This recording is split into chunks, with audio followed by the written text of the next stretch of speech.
الحمد لله وكفى وسلام على عباده الذين اصطفى أما بعد قال الله تبارك وتعالى أعوذ بالله من الشيطان الرجيم بسم الله الرحمن الرحيم يا أيها الذين آمنوا كتب عليكم الصيام كما كتب على الذين من قبلكم لعلكم تتقون وقال تعالى شهر رمضان الذي أنزل فيه القرآن هدى للناس وبينات من الهدى والفرقان فمن شهد منكم الشهر فليصم صدق اللہ العظیم۔ محترم ناظرین، اللہ رب العزت کا احسان اور اس کا کرم ہے کہ ہماری زندگیوں میں پھر ایک بار یہ بہار کا موسم اور رمضان المبارک کا مہینہ جو برکتوں والا اور رحمتوں والا ہے وہ آیا ہے۔ اس کا ہر لمحہ اور اس کا ہر منٹ اور ہر سیکنڈ یہ اس قابل ہے کہ اس کو غنیمت جانا جائے اور اس سے فائدہ اٹھایا جائے۔ اللہ کے نبی صلی اللہ علیہ وسلم رمضان المبارک کے استقبال اور رمضان المبارک کی تیاریوں کے لیے رجب سے تیاری کر لیتے تھے۔ جب رجب کا چاند نظر آتا تو آپ صلی اللہ علیہ وسلم دعا فرماتے تھے چاند کو دیکھ کر کہ اللہم بارک لنا فی رجب و شعبان وبلغنا رمضان، کہ اللہ ہمیں رجب اور شعبان کے مہینے میں برکت دیجیے اور ہمیں رمضان المبارک تک پہنچائیے۔ یہ رمضان المبارک بڑا ہی عظیم مہینہ اور بڑا ہی برکتوں اور سعادتوں والا مہینہ ہے۔ اس میں کئی خیر کی چیزیں، کئی اچھائی کی چیزیں اور بھلائی کی چیزیں اللہ رب العزت نے ایک ساتھ جمع فرما دی ہے۔ پہلا اس کا مقصد تو وہ ہے جو قرآن مجید نے بالکل واضح انداز میں کہا کہ ہم نے اس مہینے میں انسانوں پر روزے فرض کیے ہیں، ایمان والوں پر روزے فرض کیے ہیں، اور ان روزوں کے فرض ہونے کا مقصد اور ان روزوں کے رکھانے کا مقصد یہ ہے کہ انسان کی زندگی میں تقوی کا عنصر آ جائے، انسان کی زندگی میں تقوی پیدا ہو جائے۔ تقوی کہتے ہیں کہ اللہ کی خوشی کے لیے، اللہ کی رضا کے لیے اور اللہ کا حکم مان کر ہم اللہ کے احکامات پر چلنے والے بن جائے اور جن چیزوں سے اللہ نے روکا ہے ان سے ہم بچنے والے بن جائے۔ یہی تقوی کی اصل ہے۔ حضرت عمر رضی اللہ عنہ نے مثال دے کر بتائی تھی کہ تقوی اس کو کہتے ہیں کہ انسان جو ہے جہاں ایسے درخت سے گزر رہا ہو اور ایسی زمین سے گزر رہا ہو جہاں پر دونوں طرف خاردار اور کانٹے دار جھاڑی لگی ہوئی ہے، اور وہاں سے انسان جس طرح اپنا لباس بچا کر، اپنے کپڑوں کو بچا کر نکلتا ہے کہ اس کے کپڑوں پر کوئی کانٹا نہ لگ جائے اور کوئی کانٹا اس کے کپڑوں کو نہ پکڑ لے، تو اس طرح تقوی کی مثال ہے کہ انسان اپنی دنیاوی زندگی میں گناہوں سے اور اللہ کی نافرمانیوں سے اسی طرح بچتا ہوا نکل جائے۔ اور تقوی جو ہے وہ اصل دل کا ڈر، دل کے اندر انسان کے تقوی ہونا چاہیے۔ اللہ کے نبی نے فرمایا التقوی ہاہنا، کہ تقوی جو ہے وہ یہاں پر ہوتا ہے، انسان کے دل میں ہوتا ہے۔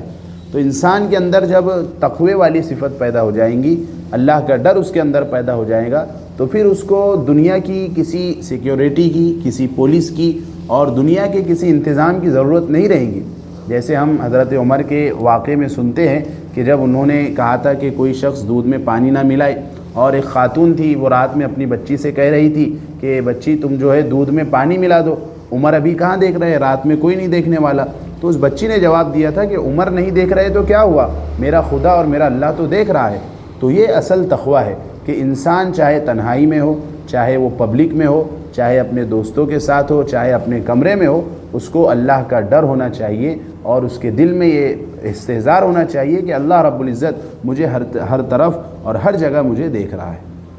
تو یہ رمضان المبارک میں جو تقوی کی پریکٹس کرائی جاتی ہے، تقوی کی مشق کرائی جاتی ہے، وہ اس لیے کہ ہمیں عادت پڑ جائے، ہمیں عادت ہو جائے اللہ سے ڈرنے کی۔ ہم غور کریں کہ یہ ایک مہینہ جب انسان روزہ رکھتا ہے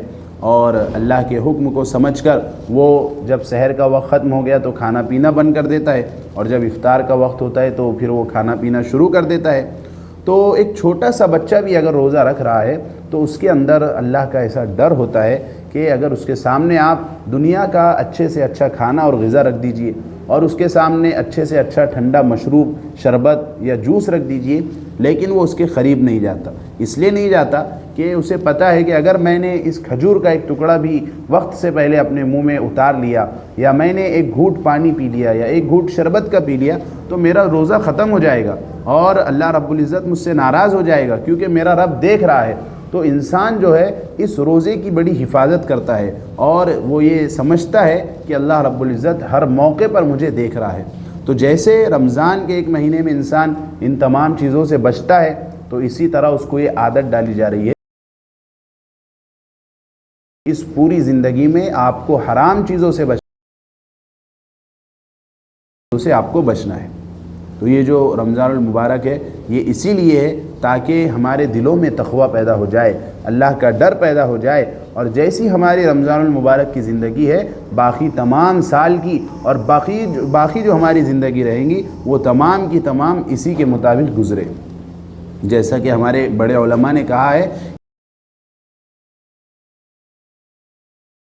سال بھر کا ایک معیار ہے، اگر رمضان ہم نے صحیح سے گزار دیا تو پھر ہمارا پورا سال جو ہے وہ صحیح سے گزرتا ہے۔ اور یہ بھی کہا ہے کہ انسان جو ہے رمضان المبارک کے گزرنے کے بعد اپنے آپ کا جائزہ لے، اپنے آپ کو چیک کرے کہ اس کا رمضان صحیح سے گزرا یا نہیں۔ اب اس کی علامت کیا ہے؟ علامت اس کی یہ ہے کہ اگر رمضان المبارک کے بعد اس کی عبادتوں میں ترقی ہوئی ہے اور عام دنوں میں جو زندگی گزارتا تھا اب وہ اس طرح نہیں گزار رہا ہے، نمازوں کی پابندی ہے، تلاوت ہے، اللہ کے احکامات کو پوری طرح سے ادا کر رہا ہے، تو اس کا مطلب یہ ہے کہ اس نے رمضان المبارک کو صحیح سے گزارا ہے۔ لیکن خدا نخواستہ رمضان کے گزر جانے کے بعد کے جو باقی دن ہیں وہ اس کے اسی طرح گزر رہے ہیں جیسے پہلے گزرتے تھے، نمازوں کی کوئی پابندی نہیں، قرآن کا کوئی اہتمام نہیں، اور بھی چیزوں میں اللہ کی نافرمانی ہے، تو پھر اس کو یہ سمجھنا چاہیے کہ اس نے رمضان المبارک کو صحیح سے نہیں گزارا ہے۔ تو اس لیے یہ رمضان المبارک جو ایک عظیم نعمت اللہ نے ہمیں دی ہے، ہم اس کو صحیح طریقے سے گزارے۔ ویسے ہمارے 11 مہینے جو ہے دنیا کے پیچھے لگتے ہیں، 11 مہینے کھانے کمانے میں، اپنی دیگر ذمہ داریوں میں، اس کو پورا کرنے میں لگتے ہیں۔ اس ایک مہینے کے لیے ابھی جو باقی دن ہے ہمارے پاس ایک اچھا جو ہے وقت گزر چکا ہے، لیکن ابھی بھی بہت دن ہمارے پاس باقی ہے، ہم اس کو غنیمت بنا سکتے ہیں، ہم اس کا صحیح استعمال کر سکتے ہیں۔ اب انسان جو یہ روزہ رکھ رہا ہے تو اس روزہ رکھنے پر اللہ نے بشارتیں بھی بڑی بڑی سنائی ہیں، اور پہلی یہ جو روزہ ہے انسان کو ایک سزا نہیں دینا ہے کہ بھائی تم بھوکے پیاسے رہو یا اپنی جائز خواہش سے دن بھر جو ہے دور رہو، اس کو کوئی سزا نہیں دینا ہے، بلکہ اللہ رب العزت یہ چاہتا ہے کہ انسان جو ہے خالی پیٹ رہ کر اللہ سے قریب ہو جائے، اللہ سے رابطے میں آ جائے۔ انسان کے پیٹ میں جب غذا نہیں ہوتی، اناج نہیں ہوتا ہے، تو پھر اس کی جو روح ہوتی ہے وہ روح جو ہے اللہ رب العزت سے قریب ہوتی ہے۔ شاہ ولی اللہ محدث دہلوی رحمۃ اللہ علیہ نے حجت البالغہ میں اس کو ذکر فرمایا ہے کہ اللہ رب العزت یہ چاہتا ہے کہ جس طرح فرشتوں کی صفت ہے وہ کھانے پینے سے بالکل بری ہے، کھانے پینے کی ان کو ضرورت نہیں ہوتی، تو اسی طرح اللہ رب العزت اس ایک مہینے میں انسان کو کچھ عرصے کے لیے کھانے پینے سے دور رکھتا ہے تاکہ اس کے اندر بھی فرشتوں والی کیفیت پیدا ہو جائے، فرشتوں والی صفت پیدا ہو جائے، اور وہ عبادتوں میں اپنے آپ کو لگائے اور زیادہ سے زیادہ اس رمضان سے فائدہ اٹھاتا رہے۔ ایک فضیلت روزے دار کے بارے میں یہ بھی کہی گئی کہ روزے دار کے منہ کی جو بدبو ہوتی ہے اللہ کے نزدیک وہ مشک سے بھی زیادہ بہتر ہے۔ مشک جو ہے بڑی قیمتی چیز ہوتی ہے اور اس کی خوشبو بھی بہت زیادہ ہوتی ہے، تو اللہ رب العزت روزے دار کا اتنا اکرام کرتا ہے کہ اس کے منہ سے جو بدبو نکلتی ہے اور اس کے پیٹ سے جو پیٹ خالی ہونے کی وجہ سے معدے سے جو بدبو آتی ہے اس کو اللہ رب العزت نے مشک سے زیادہ جو ہے تو مقام دیا ہے اور مشک سے زیادہ اس کو اہمیت دی ہے۔ یہ بھی روزے دار کی ایک فضیلت ہے۔ اسی طرح روزے دار کے بارے میں کہا گیا کہ جنت کے جو دروازے ہوں گے تو اس میں الگ الگ دروازے ہیں، لیکن روزے دار کے لیے ایک خاص دروازہ ہوگا جسے باب الریان کہا جاتا ہے۔ ریان کے معنی ہوتے ہیں سیراب ہو جانا، جیسے انسان پانی پیتا ہے اور پانی پینے کے بعد اس کی پیاس مکمل بجھ جاتی ہے تو اس کو کہتے ہیں ریان، سیراب ہو جانا۔ تو اللہ رب العزت روزے داروں کو اس دروازے سے داخل کرے گا، اس نہر کے پاس سے داخل کرے گا تو پھر کبھی وہ پیاسے نہیں ہوں گے۔ اس سے بڑھ کر روزے دار کی ایک فضیلت ایک حدیث پاک میں آئی ہے کہ اللہ رب العزت یہ کہتا ہے الصوم لی وانا اجزی بہ، کہ روزہ میرے لیے ہے اور میں خود اس کا بدلہ دیتا ہوں۔ جو دوسری عبادتیں ہیں، انسان نماز بھی پڑھ رہا ہے، روزہ رکھ رہا ہے، روزے کے علاوہ زکوٰۃ دے رہا ہے، حج کر رہا ہے، اللہ کے راستے میں خرچ کر رہا ہے، یا اور کوئی نیکی کے کام کر رہا ہے، ان تمام نیکی کے کاموں کا بدلہ اللہ رب العزت فرشتوں کے ذریعے دے گا۔ لیکن روزے کے بارے میں آیا ہے کہ روزہ میرے لیے ہے، اللہ کہہ رہا ہے کہ روزہ خاص میرے لیے ہے اور میں خود اس کا بدلہ دینے والا ہوں۔ تو بڑی بات ہے کہ اللہ رب العزت خود اپنے دست مبارک سے اور اپنی سرپرستی میں جو ہے تو اس کا بدلہ دے انسان کو، تو یہ بہت بڑی بات ہے۔ بعض ہمارے علماء نے لکھا ہے کہ جیسے عربی زبان میں یہ ہوتا ہے زبر زیر کو ادھر ادھر کر دیا جائے تو اس کے معنی بدل جاتے ہیں، تو بعض ہمارے علماء نے بتایا کہ یہ انا اجزی بھی کے بدلے انا اجزا بھی ہے، کہ میں اس کے بدلے میں دے دیا جاتا ہوں۔ روزے دار جب روزہ رکھتا ہے تو اللہ رب العزت اپنے آپ کو اس روزے دار کو دے دیتا ہے، اور پھر روزے دار جو ہے اللہ کا ساتھ حاصل کر لیتا ہے، اللہ کے ساتھ ہو جاتا ہے۔ تو یہ روزوں کی فضیلت ہے اور اس مہینے کی فضیلت ہے۔ ہم جتنی کوشش کریں گے اور جتنی محنت کریں گے اس مہینے سے فائدہ اٹھانے کی، اتنا زیادہ اللہ رب العزت ہمیں نوازے گا۔ اور اس میں یہ ہے کہ انسان جو ہے اگر ٹھان لے کہ مجھے اس سے فائدہ اٹھانا ہے تو بالکل انسان اس سے فائدہ اٹھا سکتا ہے، اپنی نیند کو قربان کرے اور اسی طرح جو دیگر مصروفیات ہیں ان کو آگے پیچھے کرے اور اس مہینے سے مکمل طور پر فائدہ اٹھانے کی کوشش کرے۔ اسی طرح یہ رمضان المبارک جو ہے روزے کی ایک اہم عبادت اس میں ہے، لیکن اس کے علاوہ اور بھی عبادتیں ہیں جن کا ثواب بہت زیادہ ہے۔ خاص طور پر جو تراویح کی نماز ہے، ہم رات میں جو نماز پڑھتے ہیں قیام لیل اسے کہا گیا ہے، تو اللہ کے نبی نے اس کے بارے میں فرمایا من قام رمضان ایمانا و احتسابا غفر له ما تقدم من ذنبه وما تاخر، کہ جو رمضان کی راتوں میں ایمان کے ساتھ اور ثواب کی نیت کو لے کر کھڑا رہتا ہے تو اللہ رب العزت اس کے اگلے پچھلے گناہوں کو معاف فرما دیتا ہے۔ تو یہ تراویح کے بارے میں فضیلت آئی ہے۔ تراویح میں الحمدللہ ہمارے ملک میں اور دنیا میں جہاں بھی جتنے ملک ہیں وہاں پر قرآن مجید کو پڑھا جاتا ہے، سنا جاتا ہے،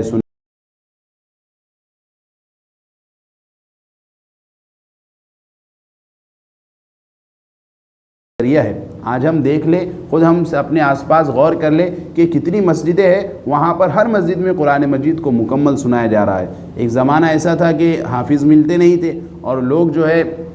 باہر سے حافظ بلاتے تھے یا مختصر جو ہے، الحمدللہ آج حفاظ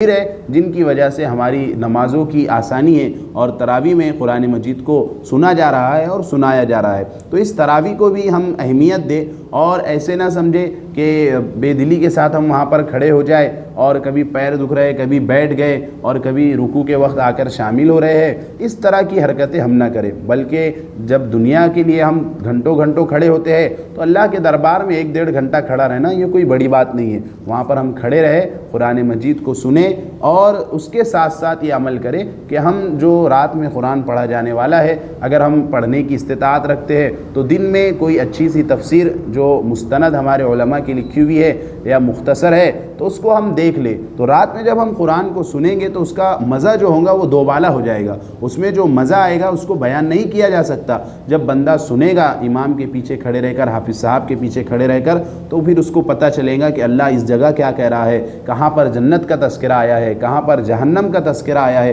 یہ تمام چیزیں انسان کے سامنے آتی رہیں گی۔ تو ایک دوسری عبادت جو ہے وہ تراویح کی عبادت ہے، اس کا بھی ہم اہتمام کرتے رہے۔ ابھی جتنے دن بچے ہوئے ان میں ہم ضرور تراویح کا اہتمام کریں۔ تیسری بات جو رمضان المبارک کی بڑی اہم ہے وہ یہ کہ یہ قرآن کا مہینہ ہے، اسے شہر قرآن کہا گیا ہے۔ قرآن مجید میں فرمایا اللہ رب العزت نے کہ شہر رمضان الذی انزل فیہ القرآن،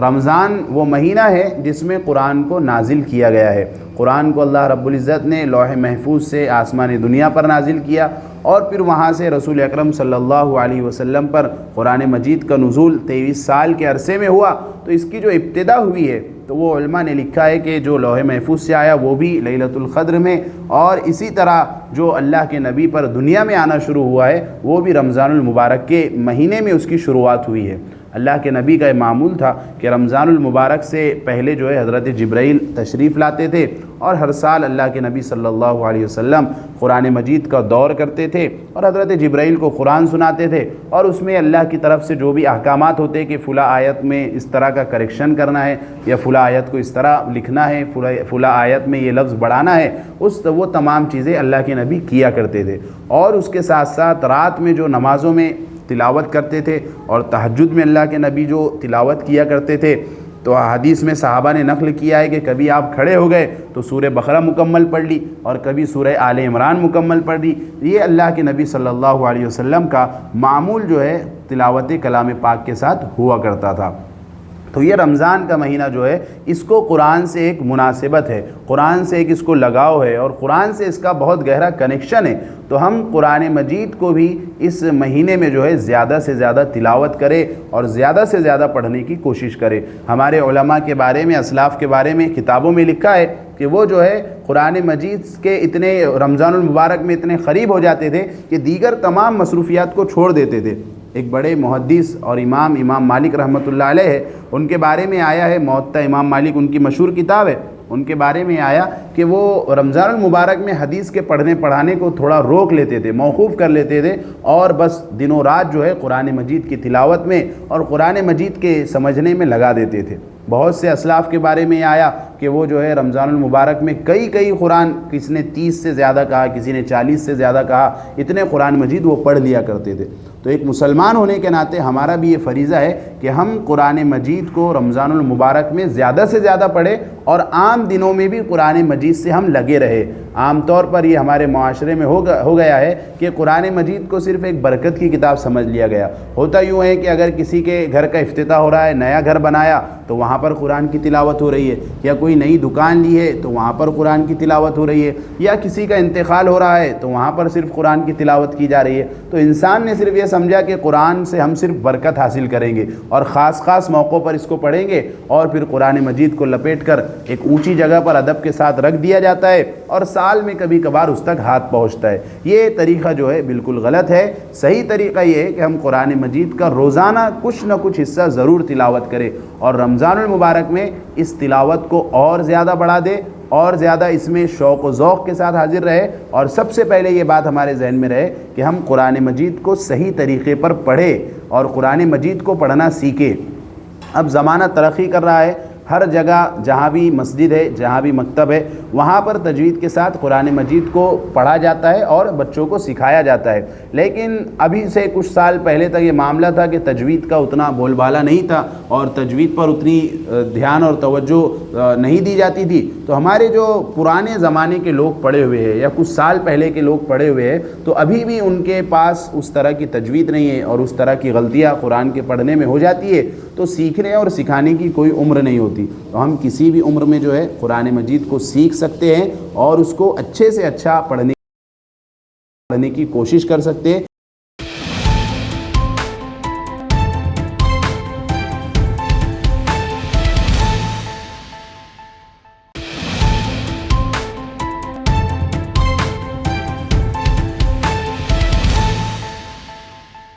جب ہم پڑھ رہے ہیں تو اس کو سمجھنے کی بھی کوشش کرے۔ قرآن مجید میں اللہ ہم سے کیا کہنا چاہ رہا ہے، کسی مستند عالم دین کے پاس جا کر یا کسی مفتی کے پاس جا کر یا تفسیر ہم کسی سے پوچھ لے، کوئی عالم دین سے کہ کون سی تفسیر اچھی ہے، اس کا ہم مطالعہ کریں اور قرآن مجید کو سمجھنے کی بھی کوشش کریں۔ یہ قرآن مجید جو اللہ نے نازل کیا ہے، یہ اصل میں کتاب ہدایت ہے۔ اسے پڑھ کر انسان سیدھے راستے پر آتا ہے، ہدایت پر آتا ہے۔ جب تک انسان اس کو سمجھے گا نہیں تو ہدایت پر کیسے آئے گا؟ زندگیاں انسانوں کی نکل جاتی ہے اور قرآن مجید کے ایک سورے کا ترجمہ ان کو پتہ نہیں ہوتا، یا قرآن مجید کے ایک سورہ فاتحہ جو ہر نماز میں پڑھتے ہیں اس کا مطلب معلوم نہیں ہوتا۔ تو یہ بڑی افسوس کی بات ہے۔ ہم زندگی میں دوسری چیزوں کو وقت دیتے ہیں، قرآن مجید کو بھی ہم وقت دیں، اور قرآن مجید میں جو اللہ رب العزت بندوں سے کہنا چاہ رہا ہے، جو پیغام اللہ رب العزت دینا چاہ رہا ہے، ہم اس کو سمجھنے کی کوشش کریں اور اس سے سیکھنے کی کوشش کریں۔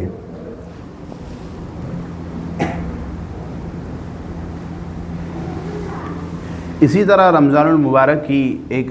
اہم چیز اور خاص چیز یہ ہے کہ اس مہینے میں جہاں پر ہم فرض نمازوں کا اہتمام کرتے ہیں، فرائض کا اہتمام کرتے ہیں، نوافل کا بھی ہم اہتمام کریں۔ جو نفل نمازیں ہیں، چاش کی، اشراق کی، اور بھی جو اوابین وغیرہ کی نمازیں ہیں، ان کا ہم اہتمام کریں، اور نماز پڑھ کر اللہ رب العزت کے حضور میں حاضر ہو کر اپنی ضروریات کو پیش کرے۔ اور ایک اہم چیز اس رمضان المبارک کی وہ دعا ہے، اور دعا جو ہے وہ مومن کا ہتھیار ہے۔ اللہ رب العزت بندوں سے کہتا ہے کہ وَإِذَا سَأَلَكَ عِبَادِي عَنِّي فَإِنِّي قَرِيب، کہ اے نبی جب بندے آپ سے پوچھے میرے بارے میں تو آپ کہیے کہ میں قریب ہوں۔ اجیب دعوت الداعی اذا دعان، اور میں جو ہے بندے کی دعا کو قبول کرتا ہوں جب وہ مجھے پکارتا ہے، جب وہ مجھے آواز لگاتا ہے۔ یہ جو آیت کریمہ ہے اس کو بھی اللہ رب العزت نے رمضان کے ذیل میں پیش کیا ہے۔ جو اوپر آیت کریمہ بتائی گئی تھی کہ رمضان کا وہ مہینہ ہے جس میں قرآن نازل کیا گیا، اس کے بعد ہی اس کا تذکرہ آیا ہے۔ تو یہاں سے بات معلوم ہوتی ہے کہ رمضان جو ہے اللہ رب العزت سے مانگنے کا مہینہ ہے، اللہ کے سامنے رونے گڑ گڑانے کا مہینہ ہے، اور اللہ سے اپنی ضروریات کو، اپنی جائز تمناؤں کو پورا کروانے کا مہینہ ہے۔ اللہ کے نبی صلی اللہ علیہ وسلم کی زندگی پر ہم جو ہے تھوڑی نظر دوڑائے تو جتنے مشکل حالات آئے ہیں وہاں پر اللہ رب العزت نے اپنے نبی کو یہ بات سمجھائی، اور اللہ کے نبی نے جو ہے دعا کے ذریعے سے ان معاملات کو حل کیا، چاہے وہ غزوہ بدر کا موقع ہو، یا اس کے بعد کے جو بڑے غزوات ہوئے وہ موقع ہو، یا بڑی سے بڑی پریشانی آ گئی ہو۔ اللہ کے رسول صلی اللہ علیہ وسلم سب سے پہلے اللہ کے دربار میں حاضر ہوتے تھے اور دعا کرتے تھے۔ تو دعا جو ہے یہ مومن کا ہتھیار ہے، اور خاص طور پر رمضان المبارک میں جو ہے انسان کی دعائیں سحر کے وقت، افطار کے وقت، یہ قبولیت کے اوقات ہوتے ہیں۔ عصر سے مغرب کے درمیان کا جو وقت ہے یہ قبولیت کا وقت ہوتا ہے۔ اس میں انسان جو ہے اللہ رب العزت کے دربار میں حاضر ہو اور اپنی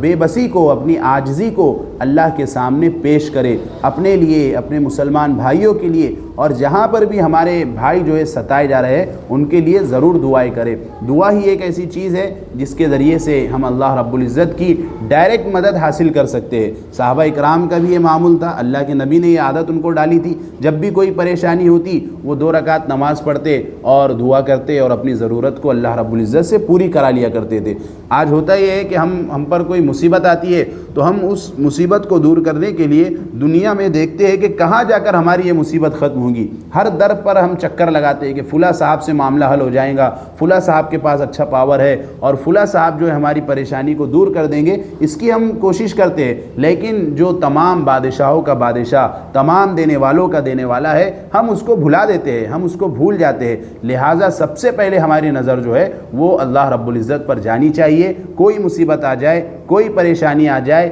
یا کسی چیز کی ہمیں طلب ہو، کوئی جائز چیز ہم اللہ سے مانگنا چاہتے ہو یا منوانا چاہتے ہو، تو اللہ رب العزت نے رمضان کے مہینے میں ایسا ماحول بنا ہوا ہوتا ہے کہ انسان تہجد میں اسے اٹھنا ہی ہے، سحر کے لیے اٹھنا ہی ہے۔ جب سحر کا وقت ختم ہوتا ہے تو تہجد کا وقت بھی ختم ہو جاتا ہے۔ تو انسان جہاں پر سحر کے لیے اٹھ رہا ہے تو وہ 10 منٹ پہلے اٹھ جائے اور تہجد کی 2 رکعت پڑھ کر اللہ سے مانگ لے۔ جب افطار وہ کر ہی رہا ہے، افطار کے وقت اسے بیٹھنا ہی ہے دسترخوان پر، تو 10-15 منٹ پہلے بیٹھ کر وہ اللہ رب العزت سے دعا کرے۔ اور بھی جو موقع ہوتے ہیں رمضان المبارک کے، ان میں جو ہے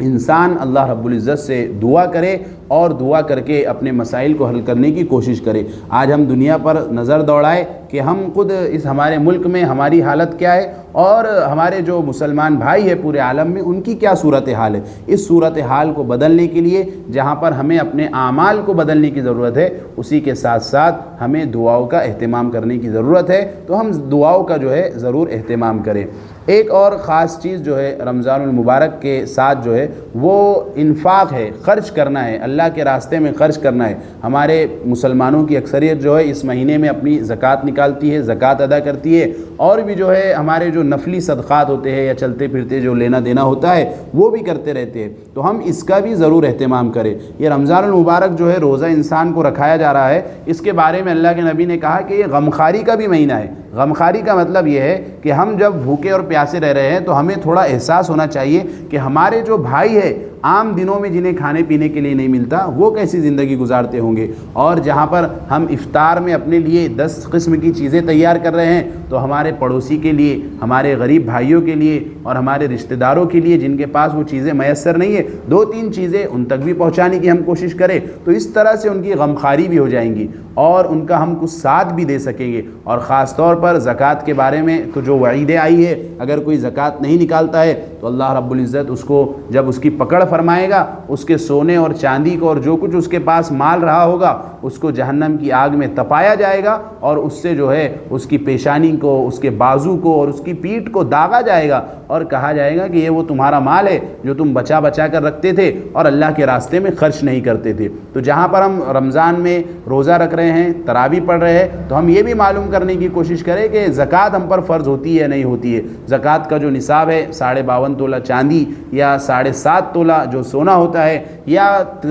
تینوں چیزیں مل جائے، یا اس کے پاس بزنس کا مال ہو یا کچھ کیش وغیرہ ہو، تو علماء نے کہا کہ وہ ان کو ملا کر دیکھ لے کہ اتنے میں 52.5 تولہ چاندی آ سکتی ہے۔ اگر آ سکتی ہے تو اس شخص پر زکوٰۃ فرض ہو جاتی ہے، اس پر سال گزرنے کے بعد زکوٰۃ دینا ضروری ہو جاتا ہے۔ تو ہم اپنی زکوٰۃ کو جو ہے وہ کیلکولیٹ کر کے اور بیٹھ کر حساب کتاب کر کے ہمارے پاس اللہ نے کیا کیا نعمتیں دی ہے اور کیا کیا انعامات اللہ نے دیے ہیں، سونا، چاندی، کیش اور جو بیچنے کی پراپرٹی ہے، وہ تمام چیزیں اپنے سامنے رکھ کر ان کی زکوٰۃ نکالنے کی کوشش کرے۔ اور زکوٰۃ میں یہ بات بھی ہم یاد رکھیں کہ ہمارے رشتہ داروں کو ہم نظر انداز نہ کریں۔ انسان عام طور پہ یہ ہوتا ہے کہ دور کی نیکی کو دیکھتا ہے اور قریب کی جو نیکی ہوتی ہے، پڑوسی ہوتا ہے، رشتہ دار ہوتا ہے، انسان ان کو بھلا دیتا ہے یا اس کے ذہن میں ان کی کوئی بات نہیں رہتی۔ تو ہم سب سے پہلے اپنے رشتہ داروں کے جو حقوق ہے، غریب رشتہ دار ہے، ان تک اپنی زکوٰۃ کو پہنچانے کا اہتمام کریں، اور پھر ان کے بعد جو دور کے رشتہ دار ہے اور جو دوسرے مستحق لوگ ہیں، مدارس اسلامیہ ہیں، ایسی تنظیمیں ہیں جو اسلام کے لیے کام کرتی ہے اور ان کو زکوٰۃ دینا درست ہے، تو ان تک ہم اپنی زکوٰۃ کو پہنچانے کا اہتمام کریں۔ یہ زکوٰۃ کا سسٹم اللہ نے اس لیے بنایا ہے تاکہ مال جو ہے وہ صرف مالداروں کی تجوریوں میں نہ رہ جائے، اور جو مالدار ہے وہ دن سے دن مالدار نہ ہوتے چلے جائے، بلکہ اس مال سے وہ بھی فائدہ اٹھائے اور ان کے جو غریب بھائی ہے وہ بھی فائدہ اٹھائے، اور ایک موقع ایسا ہے کہ وہ غربت کے دائرے سے نکل کر وہ بھی ایسے ہو جائے کہ وہ زکوٰۃ دینے والے بن جائے۔ اللہ کے نبی صلی اللہ علیہ وسلم نے احادیث میں بھی فرمایا ہے کہ زکوٰۃ ادا کرو اور اللہ کے راستے میں خرچ کرو اس سے پہلے کہ ایسا دن آ جائے گا کہ تم زکوٰۃ لے کر نکلو گے اور کوئی تمہاری زکوٰۃ لینے والا نہیں رہے گا۔ قیامت کے قریب ایسا وقت آئے گا کہ ایک انسان جو ہے اپنی زکوٰۃ کو لے کر نکلے گا اور وہ تلاش کرے گا کہ کوئی اس کی زکوٰۃ کو لے لے، لیکن وہ ایک شخص کے پاس پہنچیں گا اور کہیں گا کہ بھائی یہ زکوٰۃ آپ لے لیجئے، لیکن وہ کہے گا کہ بھائی اگر آپ تھوڑی دیر پہلے آتے تو میں زکوٰۃ لے لیتا آپ کی، لیکن اب جو ہے مجھے زکوٰۃ کی ضرورت نہیں ہے۔ تو لہٰذا ہم اپنی زکوٰۃوں کو پورا کیلکولیشن کر کے صحیح طریقے سے علماء کی نگرانی میں ان کو بتا کر کہ ہمارے پاس فلاں قسم کے مال ہے، اس کی کتنی زکوٰۃ بیٹھتی ہے، کتنی زکوٰۃ ہمیں نکالنا ہے، ہم زکوٰۃ کو ضرور نکالیں، اور جو اس کے مستحقین ہیں ان تک ہم اپنی زکوٰۃوں کو پہنچانے کی کوشش کریں۔ جو ہمارے خونی رشتے، نسبی جو رشتہ دار ہیں، ماں باپ اور اسی طرح دادا دادی، نانا نانی، اور نیچے جو ہے نیچے جو ہے ہمارے بیٹا بیٹی، پوتا پوتی، نواسا نواسی، ان کے علاوہ جو رشتہ دار ہوتے ہیں ان میں چچا زاد بھائی، چچا، تایا، خالہ، پھوپھو، ان تمام کو زکوٰۃ دی جا سکتی ہے۔ اگر یہ حقدار ہے تو ہم پہلے ان کا حق ان تک پہنچانے کی کوشش کریں، اور پھر ان کے علاوہ جو مستحق لوگ ہیں ان تک ہم اپنی زکوٰۃوں کو پہنچانے کی کوشش کریں۔ رمضان المبارک کے چند دن ہمارے پاس ابھی باقی ہے، اسے ہم غنیمت جانیں، اور جن عبادتوں کے بارے میں بتایا گیا، خاص طور پر روزہ ہے، تراویح ہے، نفل عبادتوں کا اہتمام ہے، دعاؤں کا اہتمام ہے، اللہ کے راستے میں خرچ کرنا ہے، ان تمام چیزوں میں ہم اپنے آپ کو لگائیں اور اس رمضان کو ہم قیمتی سے قیمتی بنائیں، اور یہ کوشش کریں کہ ہمارا یہ رمضان جو ہے گزشتہ جو رمضان ہے ان سے بہتر ہو اور ان سے بہتر گزرے۔ اور اگر ہم اس طرح نہیں کریں گے، ہم غفلت کا شکار رہیں گے، تو اللہ کے نبی کی وہ حدیث بھی ہمارے ذہن میں رہنی چاہیے جس میں حضرت جبرائیل نے بد دعا فرمائی کہ ایسا شخص ہلاک ہو جائے جو رمضان کا مہینہ پائے اور اس کی مغفرت نہ ہو، اور اس پر اللہ کے نبی نے آمین کہا تھا۔ تو اگر انسان غفلت کا شکار ہو جائے اور رمضان کا پورا مہینہ اس کی زندگی سے نکل جائے اور اس کی مغفرت نہ ہو، تو پھر اس کے لیے اللہ کے نبی کی بد دعا ہے کہ وہ شخص ہلاک ہو جائے۔ اس لیے ہم جو باقی دن ہیں ان کو صحیح سے گزارنے کی کوشش کریں، اور اللہ رب العزت نے جو یہ مبارک مہینہ ہمیں دیا ہے اس کی قدردانی کرے، اس سے بھرپور فائدہ اٹھائے، اور اس کا جو مقصد ہے کہ انسان کی زندگی میں تقویٰ پیدا ہو جائے اس پر ہم کاربند رہے، اس پر ہم ثابت قدم رہے، اور رمضان کے بعد کی زندگی بھی ہماری ایسی ہو کہ وہ بالکل رمضان کی طرح گزر رہی ہو۔ اللہ کا ڈر، اللہ کا تقوی اور اللہ کا خوف جو ہے ہمیشہ ہمارے ساتھ رہے، ہمارے دلوں میں رہے، ہم اللہ کے احکامات پر عمل کرتے رہیں، اور جن چیزوں سے اللہ نے اور اس کے رسول نے روکا ہے ہم ان سے رکتے رہے۔ اللہ رب العزت ہمارے ان روزوں کو، تراویح کو، زکوٰۃ کو، صدقات کو اور دیگر عبادتوں کو قبول فرمائے، اور ہمارے رمضان المبارک کی برکت سے تمام عالم میں امن کے فیصلے فرمائے۔ جہاں پر ہمارے بھائی پریشان ہو رہے ہیں، پریشان کیے جا رہے ہیں، ستائے جا رہے ہیں، اللہ رب العزت ان کی مدد فرمائے۔